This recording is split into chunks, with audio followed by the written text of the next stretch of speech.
सुखं जगता दिवेन पचशात्मा गिरिशाच्छापदामसि यथा नः सर्वमिज्जगदचमग्गो सुमनाः असत। पूज्यपाद गुरुदेव भगवान की। गुरुर्ब्रह्मा गुरुर्विष्णु गुरुर्देवो महेश्वरः गुरुः साक्षात् परब्रह्म तस्मै श्री गुरवे नमः। अज्ञानतिमिरान्धस्य समान राष्ट्र राजा राज्य प्रजा सबकी रक्षा धर्म के द्वारा ही संभव। इसलिए धर्मेण हीना पशुभिः समानः। जहाँ धर्म का आदर नहीं होगा, धर्मानुसार आचरण व्यवहार नहीं होगा, वहाँ मनुष्य का जीवन धन होते हुए पद होने पर शिक्षित होने पर भी मनुष्य का व्यवहार पशुवत हो जाएगा। इसलिए धर्म ही हमको पशुता से अलग कर देगा।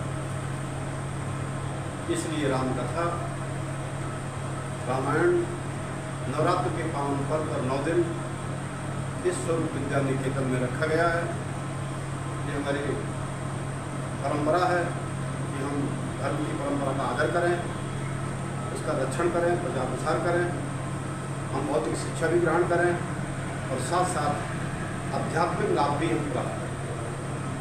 बहुत जरूरी। भगवान श्री राम मर्दा पुरुषोत्तम है। गुरु वशिष्ठ ने कह दिया कि राम ब्रह्म। कि गुरु के बगैर ब्रह्म क्या है ये बात आँख से समझ में नहीं आएगी। आँख से छू करके जाना नहीं जा सकता कि ब्रह्म क्या है। जीभ से भी चख करके जान नहीं सकते कि ब्रह्म क्या है। नाक से सूंघ करके जाना नहीं जा सकता ब्रह्म क्या है। इसलिए ब्रह्म है समग्र ज्ञान। ब्रह्म का समग्र ज्ञान, ब्रह्म का समग्र ज्ञान कहाँ से होगा?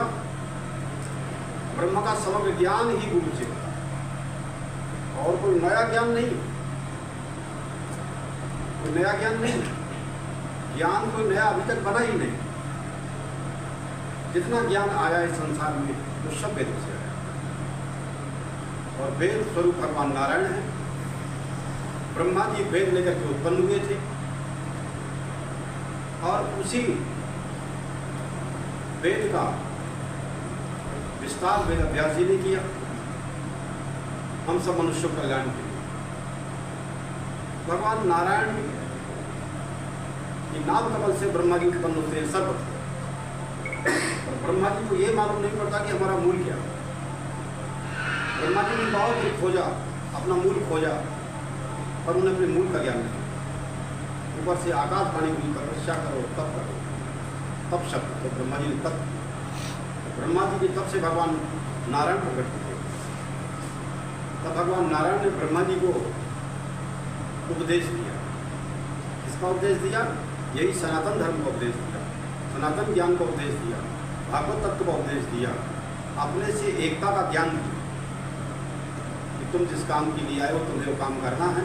तुम्हारे अंदर सब भरा है, तुम बस ध्यान करते रहोगे और ज्ञान अंदर से निकलता रहेगा। तुम मुझसे अलग नहीं हो और मैं तुमसे अलग नहीं।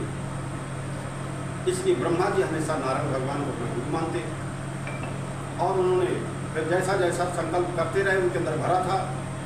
बीज में जैसे भरा रहता है तो उसे कुछ निकलता है, ऐसे ब्रह्मा जी के अंदर सब भरा था और बिना गुरु के वो जागृत नहीं था। बिना गुरु की कोई ज्ञान संसार में नहीं आ सकता। हमारे आपके जीवन में जितना भी ज्ञान आया है, वेद का ज्ञान जो सनातन ज्ञान है, वो सब गुरु परंपरा से आया है। हम गुरु परंपरा का जितना आदर करेंगे उतना ही ज्ञान हमारे अंदर से जागृत हो। ज्ञान कोई बाहर से आना नहीं है, हमारी आत्मा में सारा ज्ञान भरा है। वेद वेदांत पुराणों शास्त्रों इतिहासों में जितना भी ज्ञान भरा है, भूगोल खगोल का साइंस का जितना ज्ञान है वो सब हमारी आत्मा में विद्यमान है। लेकिन गुरु की वाणी के बिना, गुरु की कृपा के बगैर वो ज्ञान हमारे अंदर जो अव्यक्त है वो व्यक्त नहीं। अव्यक्त को व्यक्त करने के लिए, अव्यक्त को व्यक्त करने के लिए गुरु के माध्यम की आवश्यकता होती है। चाहे भौतिक ज्ञान हो तो भी वहाँ गुरु श्री राम कथा का भव्य आयोजन नारायण सेवा समिति पिंड के भक्तों के द्वारा नवरात्रि के पावन शुभ अवसर पर 8 अप्रैल को कलश यात्रा का भव्य आयोजन रखा गया है। मंदिर से लेकर के यहाँ तक बड़े हनुमान जी के मंदिर से, और ये कार्यक्रम 9 अप्रैल से लगातार राम कथा का चलेगा। 17 अप्रैल को पूरा होगा। समस्त पिंडवासियों, क्षेत्रवासियों, ग्रामीणवासियों, शहर के समस्त नारियों से प्रार्थना है कि इस राम कथा में सम्मिलित करके अपने जीवन को कल्याणकारी बनाएं और आनंदमय बनाएं, भय से शोक से मुक्त होकर के और अपने जीवन को हमेशा पूर्णता की ओर ले जाएं, पूर्णता में मिला दें। वही मनुष्य होती है, वही मनुष्य का मोक्ष है। भगवान श्री राम पूर्ण है, उन्हीं का काम श्रवण करेंगे और जरूर पूर्णता का लाभ। सभी को हम आमंत्रण कर रहे हैं कि इसका विशेष लाभ प्राप्त ये एक विशेष पर्व का अवसर है। रामनवमी का विशेष पर्व है। नया वर्ष हमारे यहाँ प्रारंभ होता है और इसी में शक्ति की आराधना उपासना होती है। हमारे अंदर शक्ति जागृत हो और हमें विजय प्राप्त होगी। हमारे जीवन में कोई सफलता प्राप्त करना है तो मनुष्य के जीवन में तेज होना चाहिए। तेज के बिना कोई विस्तार नहीं है। जीवन में अगर विस्तार करना है, उन्नत करना है तो मनुष्य को तेजी होना चाहिए। तेज पाने के लिए मनुष्य को अपनी इंद्रियों को नियंत्रण करना पड़ेगा, वर्ता में रखना पड़ेगा, संयम में रखना पड़ेगा, धर्म पूर्वक रहना पड़ेगा। भगवान श्री राम स्वयं गुरु परंपरा के अनुसार अपने जीवन को संयम में रखते हैं, अनुशासन में रखते हैं और अपने कर्तव्य का पालन करते हुए राम ब्रह्म होते हुए भी धर्म पूर्वक अपना आचरण करते हुए, राष्ट्र की रक्षा करते हुए, मनुष्यता मानवता की रक्षा करते हुए, भक्तों का रक्षण करते हुए, दुष्टों का संहार करते हुए, दुष्ट समझाने से नहीं मानते हैं उनके लिए हर शस्त्र का प्रयोग करना पड़ता है। वो भी धर्म की रक्षा के अंतर्गत है। शरीर मरता है, शरीर बदलता है, आत्मा नहीं बदलता है। ये बात भगवान को मालूम है। जो अपने को शरीर समझता है उसके लिए मृत्यु बहुत बड़ी चीज़ है, लेकिन जो ज्ञानी पुरुष हैं, ब्रह्ममय है, राम ब्रह्म है और जिन्हें आत्मा ज्ञान है, उनके शरीर कोई बड़ी चीज़ नहीं है। इसलिए वो चाहते हैं शरीर का परिवर्तन भी कर सकते हैं, बदल सकते हैं और नया शरीर मिल सकता है, अच्छा मिल सकता है। इसलिए हम सब राम को भक्त बनाएं और उसका लाभ प्राप्त करें। समस्त और भेदभाव छोड़ करके, सब मान्यताओं, सब सीमाओं को छोड़ करके सब राम कथा में सम्मिलित लिए। स्वरूप विद्या निकेतन बहुत अच्छा मंगलमय स्थान है, हमने देखा है, हरा भरा है। आप लोग सब आइए और यहाँ पर बहुत सबको मंगल में लगे। एक बार अवश्य ही पिंड की सारी जनता को आमंत्रित कर रहे हैं कि सभी लोग आकर के इसका लाभ प्राप्त करें।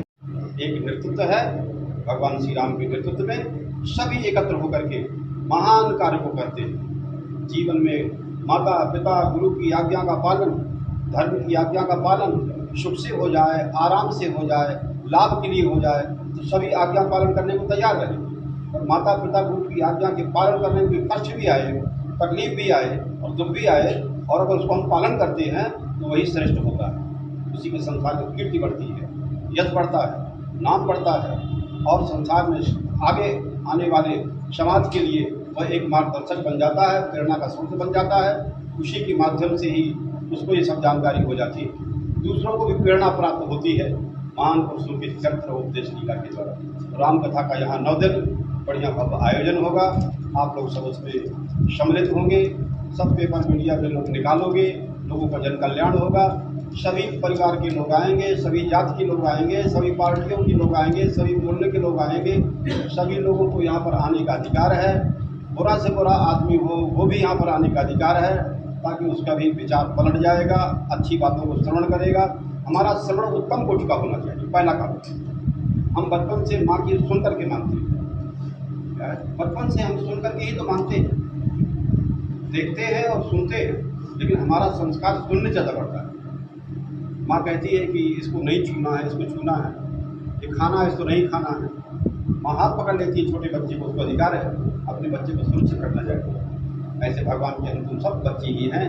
भगवान हम उन लोगों को सुरक्षित रखने के लिए, जीवित रखने के लिए, समझदार बनने के लिए और आनंद में रहने के लिए भगवान ने अपने जीवन में कर करके जो लीला दिखाई वही रामलीला है, वही भगवान की लीला है। और उस लीला का हमें सब श्रवण करना चाहिए, आदर करना चाहिए, उससे हमारा जीवन संभलेगा।